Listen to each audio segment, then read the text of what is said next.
very grainy, like Ken said. It's very hard to make the call. But the quality of the cameras is about 30 that are used for our system. I know you've counted 42, but it's about 30 for what they were using that system. Plus there's underwater lap counters. Plus there's all the different TVs, stations that have got their cameras going up and down on tracks and things like that. But the pool, the bottom of the pool is just full of cables and cameras and things like that. So in summary, that's basically how that whole process flows. For the disqualifications now, a lot of the disqualifications weren't just emerging nations. That's something key to understand.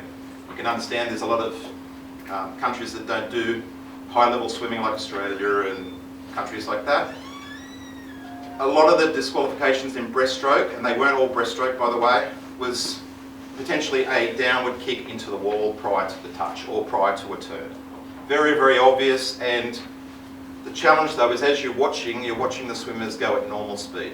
So if you're watching two come into the wall, it's very hard, to be honest, to watch both at the same time if they're touching or doing something at the same time. If they're separated, it made the job so much easier to do what you were looking at. There were a number of complete head didn't break the surface of the water after starts, past the 15 metres, or on relay changeovers. There was one swimmer number 4 in a race that went past the 15 probably by about 1.5 metres, and the cameras picked it up, but the pool deck didn't pick it up.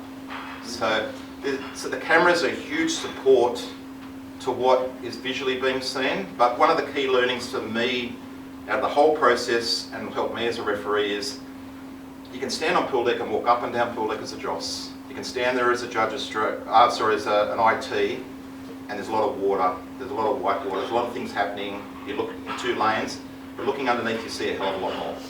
And definitely it'll help me as a referee moving forward and watching and observing, and when people come to you for reports to understand what happens. Are there any general questions? Because it wasn't just all breaststroke. Yes, Graham. What role then do the ITs play? Does the referee consult the ITs before the... So exactly like a normal meet. So the ITs, the only difference at that level, the ITs at the start end don't push a button. So your total role is either to be watching the turns or turning a lap counter. Even though there's lap counters on the bottom of the pool, they still have lap counters.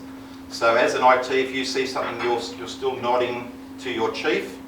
The reserve takes your spot, and then you go over and report it, and then it would still be, so in that scenario, if you've seen something like a non-simultaneous touch, the referee will call the video referee room to double check, make the confirmation, yes, no, DQ, and if it's a DQ, that reporting IT would write it out, plus the room inside will write it out as well, so you'd have a double DQ slip for that. So definitely, yeah.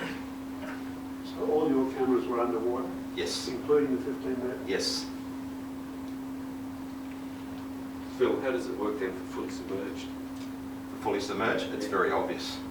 The position of the cameras, as I said, they're across. They're not looking straight up, so you're actually seeing across. And you know, the one that's all in the public at the moment about this backstroke arm, yeah, it's very obvious. You can see it. But as I said, if you've got 2 swimmers coming in together, it makes it even harder, because either you've got arms, legs, and 2 people. You're looking at 2 people. But as I said, if they're separated, it's a very easy job to watch. Yeah, you can see it. You definitely can see it. Captain, did you have something now? No, John asked a question but there's only the cameras underneath. Yeah, but they're across, so you can. It's very obvious. You can see it, and you can definitely see the 15 as they pop up, especially. You can see across. What training did you get beforehand? About 10 minutes. So it was in depth. It was in depth. Anything longer and he forgets. Exactly. But from the perspective of you're an official, you know what you're looking for, and it's very obvious. It jumps out at you. And boy, did it jump out at you when you throw in the deep end. You start with breaststroke as the first event you watch. It's really, really obvious.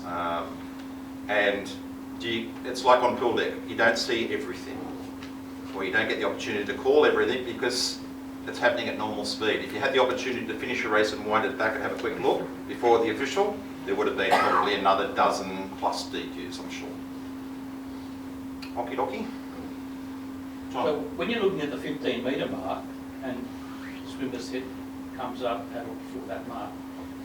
Aren't those lane ropes calibrated to precisely 15 metres? John, How do you do that? too detailed for me, champion, sorry. I had no idea. You'd hope that the organising committee would have had that set up perfectly, yeah. Yeah, because, you know, At that level lane ropes especially. are all over the place sometimes. Yeah, but not at that level. I wouldn't think so. I mean, you work, especially, It's not a club thing. yeah, being at that pool, the setup of that pool, if you compare it to SOPAC or Adelaide or anywhere we've been to, it's just set up for competition. It's an amazing environment. I'd almost hazard a guess that they would have calibrated it whoever, Omega or Seiko or Omega. whoever in, Yep. they would have calibrated that pool, I reckon, every afternoon because of world records. Yeah, there was 3 world records for that Yeah. meet, so they were there a couple of times. I saw them. Yeah. But also, you saw in one of the photos the start box was sitting on the bulkhead. I don't know if you noticed that, so they don't use starter stands. So that sits there and it gets wet. That's nice. It's a challenge for the officials to see technology come in and do this, but they also got to have a thought for the swimmers. So the swimmers have been refereed by all of us, and they've been refereed by most of us all the time from above the water. They've never been refereed from underneath the water. So they suddenly get to a point now where they're going to turn up to a meet, and there'll be a totally new view of this swimmer, and potentially things that they've been doing wrong for some time. All that stuff that was hidden by the phone. Or exactly right. And all of a sudden, you're going to have these swimmers 100%. who's going to be their infractions are going to be picked up, and so there'll be. This will cause a little bit of help for a period of time, I imagine, until it settles down.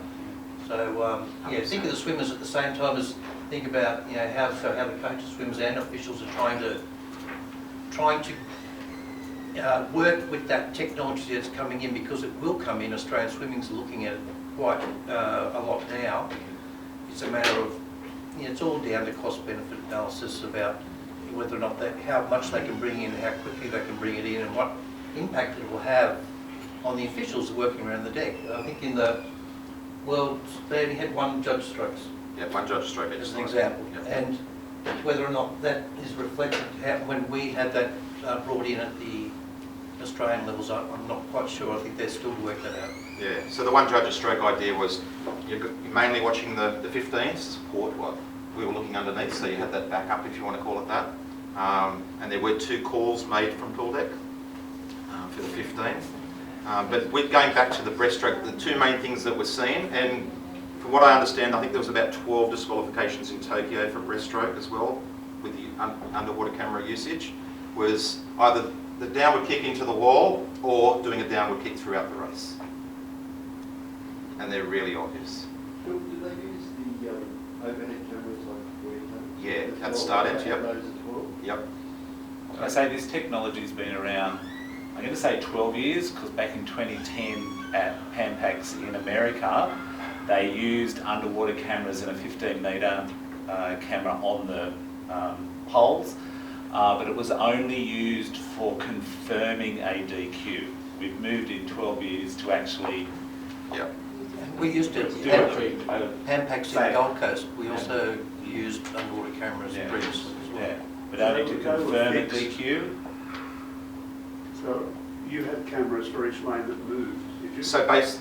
So if you're watching, say, 50 metres of a race, Yeah. you would get 3 different views throughout the race. So your cameras would go, you'd get a quick blink, and then you go to the middle part of the pool and you get a quick blink, you'd do the last, say, 15 or whatever.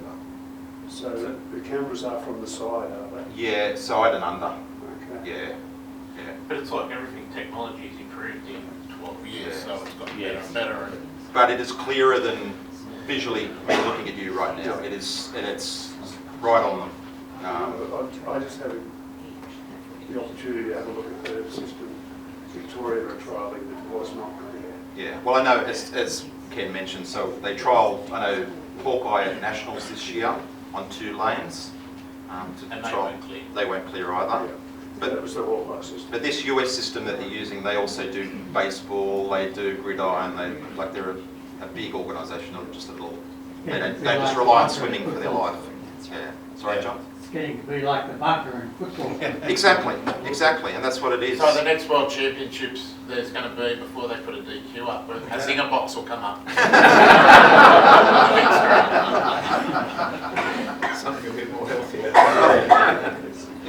pays the money, mate. They ain't here. If you've got any other questions later about it, please don't hesitate to ask, but that's pretty much it. Thank you, Phil, very interesting. The next couple of questions are to do with backstroke. So the next question specifically on the backstroke turn. Can a swimmer turn from their back onto their breast, touch the wall with their hand, then push from the wall on their back? Is this an infraction because they didn't initiate the turn? Yeah, I'm confused. They haven't done it, they haven't done a time to turn. Once they left the position on the back. That's all I've got. So, can a swimmer turn from their back onto the breast, touch the wall with their hand, so assuming they're on their breast, and then push off from the wall on their back? Is this an infraction because they didn't initiate the turn? I'll take a stab and say that it's not an infraction because they've initiated the turn. We don't say they have to do a Single or a double arm. but we do make it clear that by the time their feet leave the wall, that they're on the position of the back. Yeah. That'd be my take, but I'm happy to hear other views. I'm always right. It's been a while since I've watched the training video for John, but I think that example is actually training. Right. Where they do that and they leave on the back. No one wants to argue with John? There's nothing in the rules to say you have to do a tumble turn or anything like that. Just says turn. As long as they roll over. Let's face it, we've all seen a lot of very ugly turns. And it doesn't necessarily make them... They're inventive. Thank you, much better word. We've seen a lot of inventive turns and it was always interesting to watch them. And it was always, often you'd sit back and go, that was, well, inventive, but it was okay. Okay, thanks Ken. Yeah, we need to start one. The next one is to do with wording of infractions. So for example, in a 200